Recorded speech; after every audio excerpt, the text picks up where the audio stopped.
வணக்கம் மக்களே, நான் உங்க கோகுல். ரீசென்ட்டா இப்ப நியூஸ் சேனல்ல வந்து ஒரு நியூஸ் வந்து பயங்கர பிரேக்கிங் நியூஸா வந்து போயிட்டு இருக்கு. என்னன்னு பார்த்தோம்னா, அதாவது நம்ம வந்து கேள்விப்பட்டிருப்போம்.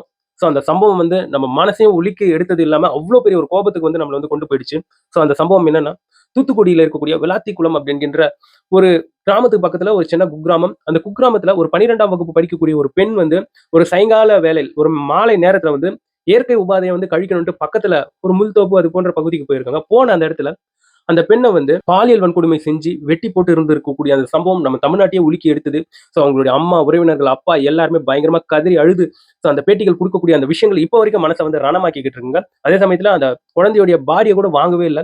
தொடர்ந்து சாலை மறியல்ல வந்து அவங்களுடைய உறவினர்கள், அம்மா, அப்பா எல்லாருமே ஈடுபட்டுட்டு இருந்தாங்க. இப்ப பிரேக்கிங் நியூஸ் என்னன்னு பார்த்தோம்னா, அன்னைக்கு 10ஆம் தேதி அந்த பெண் 12ஆம் வகுப்பு படிக்கக்கூடிய அந்த பெண் போயிருக்கக்கூடிய அந்த இடத்துல இருந்து ஒரு சிசிடிவி காட்சி என்பது கிடைச்சிருக்கு. அந்த சிசிடிவி காட்சியில என்ன இடம்பெறுதுன்னா, ஒருத்தர் வந்து ஒரு நபர் பைக் எடுத்துட்டு போயிட்டு இருக்காரு. அந்த காட்சிகள் இடம்பெற்றிருக்கு. அந்த நபர் யாருன்னு பார்க்கும்போது, அவர் வந்து சாயல்குடியை சார்ந்திருக்கக்கூடிய தர்ம முனீஸ்வரன் அப்படின்கின்ற ஒரு நபருங்க. இவர் மேல ஆல்ரெடி நெறைய கேஸ் வந்து நிலுவையில இருந்துகிட்டு இருக்கு. இப்போ இந்த பெண்ணுடைய இந்த வழக்குல வந்து தர்ம முனீஸ்வரன் வந்து முக்கிய குற்றவாளியாக இருக்கலாம் அப்படின்ட்டு போலீஸ் இப்போ கைது செஞ்சு அவன வந்து தனியா ஒரு இடத்துல வச்சு விசாரிச்சுட்டு வராங்க.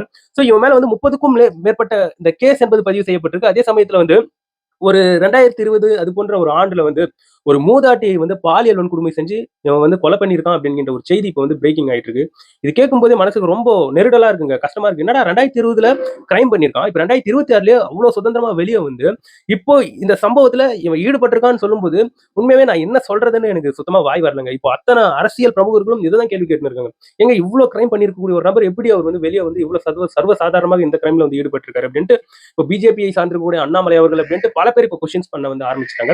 அதாவது முக்கியமான மேட்டர் என்னன்னா, அந்த பெண் வந்து அந்த இயற்கை உபாதையை கழிக்க போயிருந்தாங்க இல்லையா ஒரு முள்தோப்பு பக்கத்துல. அங்க இருக்கக்கூடிய ஒரு விண்டு மில் காற்றாலை இருக்கு பாத்தீங்களா? அதுல வந்து ஒரு கேமரா என்பது பொருத்தப்பட்டிருக்கு. அந்த கேமரா சிசிடிவி கேமரால வந்து இவன் போகக்கூடிய அந்த விஷயங்கள் வந்து இடம்பெற்றிருக்கு. அதே சமயத்துல அந்த குழந்தைய பாலியல் வன்கொடுமை செஞ்சுட்டான் இவன் தான். அந்த குழந்தையுடைய நகத்துலலாம் இவனுடைய இந்த சதை பற்றுக்கள் என்பது இருந்திருக்கு. அதை டிஎன்ஏ டெஸ்ட் செஞ்சு பார்க்கும்போது ஒத்து போயிருக்கு அப்படின்ட்டு இப்போ சோசியல் மீடியால பல நபர்கள் பல விஷயங்களை வந்து சொல்லிட்டு வராங்க. இது உண்மையாக இருக்கும் பட்சத்தில் அவனுக்கு சரியான தண்டனை கொடுக்கணுன்றதுல வந்து மாற்றுக்கருத்தே கிடையாது. ஏன்னா எங்கிருந்து வருது இந்த தைரியம்? ஒரு அப்பா, அம்மா தன்னுடைய குழந்தைய எந்த அளவுக்கு கஷ்டப்பட்டு பெத்து, வளர்த்து அவங்கள வந்து ஆளாக்கிட்டு இருந்தா, இவனுங்க சர்வசாதாரணமா கிரைம பண்ணிட்டு, அசால்ட்டா சுத்திக்கிட்டு, இன்னமும் கிரைம் ரேட் அதிகமா ஏத்திக்கிட்டு போயிட்டு இருக்காங்க. ஒரு தப்பை செய்யும்போது, அதை வந்து கரெக்ட்டான வழியில வந்து கிள்ளி எடுத்துட்டாங்கன்னா, சோ அதுதான் ஒரு சரியான ஒரு தண்டனை, சரியான ஒரு மறுவாழ்வு. என்ன வேணா வச்சுக்கலாம், எந்த பேரானா வச்சுக்கலாம்.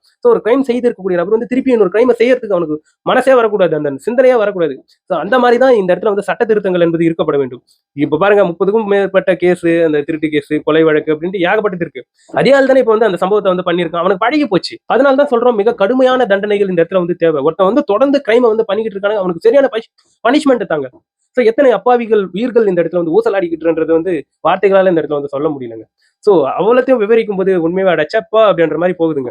இந்த இடத்துல வந்து காவல்துறை கண்டிப்பா அவங்களுடைய இரும்பு கரங்களால் இது போன்ற பாவிகளை வந்து ஒடுக்கணுன்றதுல வந்து மாற்று கருத்தே கிடையாதுங்க. அந்த குழந்தை இறந்து போன அந்த குழந்தை வந்து 10th 495 மார்க் வாங்கியிருக்கு. அவங்களுடைய அப்பா, அம்மா என்னென்ன கனவு கண்டிருப்பாங்க. என் குழந்தை வந்து பெரிய ஐபிஎஸ் ஆகும், பெரிய டாக்டர் ஆகும், ஏன் தமிழ்நாட்டுக்கு மிகப்பெரிய ஒரு அரசியல்வாதி ஆகும் அப்படின்ட்டு அவங்களுடைய கனவுகள் எவ்வளவு பெருசா இருந்திருக்கும். மொத்தம் செதஞ்சு போச்சுல்ல. அவ்வளவுதான் அவங்க வந்து அழுதுகிட்டே அவங்களுடைய பெண்ணை நினைச்சுக்கிட்டே போட்டோவை பார்த்துட்டே இதுக்கப்புறம் வாழ்ந்துட்டு போயிடணும்ல. அதனாலதான் இந்த இடத்துல வந்து இந்த சட்ட திருத்தங்கள் என்பது கடுமையாக்கப்பட வேண்டும். ஒருத்தன் வந்து ஒரு பெண் குழந்தை மேல வந்து கை வைக்கிற நினைக்கிறான்னா அந்த தண்டனை ஞாபகத்துக்கு வரணும். ஐயோ அன்னைக்கு அவனை பண்ணானுங்களே அந்த மாதிரி நம்மள ஆக்கிடுவானுங்கன்ற அந்த பயம் வரணும். அப்பதான் இந்த இடத்துல வந்து இந்த கிரைம் ரேட்ஸ் பெண்களுக்கு எதிராக இருக்கக்கூடிய அந்த கிரைம் ரேட்ஸ் வந்து குறையுன்றது வந்து மாற்றுக்கருத்தே கிடையாது.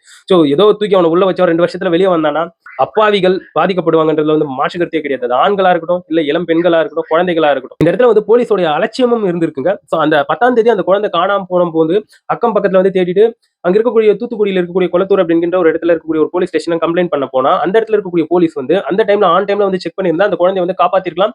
அவங்க பிள்ளைக்கு இந்த மாதிரி நடந்தா இவங்க வந்து சும்மா இருப்பாங்களா? பட் அந்த போலீஸ் வந்து நாளைக்கு காலைல 10 மணிக்கு வந்து கம்ப்ளைண்ட் கொடுங்க அப்படின்னு சொல்லியிருக்காங்க. அவங்க பாவம் என்ன பண்றது? அவங்களுடைய பிள்ளையை தேடிக்கிட்டே திருப்பியும் அதாவது மறாவது நாள் காலைல வந்து கம்ப்ளைண்ட் வந்து பதிவு பண்ண போனா குழந்தைக்கு 17 வயசு ஆகுது. நீங்க போயிட்டு மகளிர் போலீஸ் ஸ்டேஷன்ல கம்ப்ளைண்ட் கொடுங்க அப்படின்னு விளையாட்டு குளத்துக்கு அனுப்பியிருக்காங்க. அங்க இருக்கக்கூடிய பிரவீனா அப்படிங்கிற ஒரு போலீஸ் அதிகாரி ஆய்வாளர் அவங்க. அந்த பெண் என்ன பண்ணிருக்காங்கன்னா அந்த இடத்துல திருப்பியும் வாக்குவாதம். திருப்பியும் அந்த ஆய்வாளர் வாக்குவாதம் பண்ணி அந்த போலீஸ் வந்து திருப்பியும் பழைய போலீஸ் ஸ்டேஷனுக்கு அனுப்பிடுவாங்க. ஃபர்ஸ்ட் இவங்க போனாங்க பார்த்தீங்கன்னா அந்த போலீஸ் ஸ்டேஷனுக்கு அனுப்பிடுவாங்க. இப்படி ஏன் அலக்கழிக்கணும்? ஒருத்தவங்க பாதிக்கப்பட்டிருக்காங்கன்னா அவங்களுக்கு போயிட்டு நிக்க வேணாவா? ஸோ அவங்களுக்கு வந்து ஒரு சப்போர்ட்டிவா இருக்க வேணாமா, தேடி தர்றது இது வந்து காவல்துறையுடைய பணியாச்சு அப்படின்ட்டு அந்த இடத்துல இருக்கக்கூடிய அந்த சில காவலர்களுக்கு வந்து முற்றிலும் தோண்டவே இல்லைங்க. ஸோ கண்டிப்பா இந்த அலட்சியம் என்பது ஒரு முற்றிலும் போக்கப்பட வேண்டும். இது போன்ற அரசு அதிகாரிகள் யாராச்சும் இருந்தாங்கன்னா அவங்களுக்கு வேலை இருக்காது அப்படின்ற ஒரு பயத்தை வந்து ஏற்படுத்தி விடணும் அரசு. இதை பற்றி நீங்க என்ன நினைக்கிறீங்க? என்னோட கமெண்ட் செக்ஷன்ல பதிவு பண்ணுங்க. இது போன்ற நியூஸ் தெரிஞ்சுக்கணும்னா கோகுல் டெக் சேனலை சப்ஸ்கிரைப் பண்ணிக்கோங்க.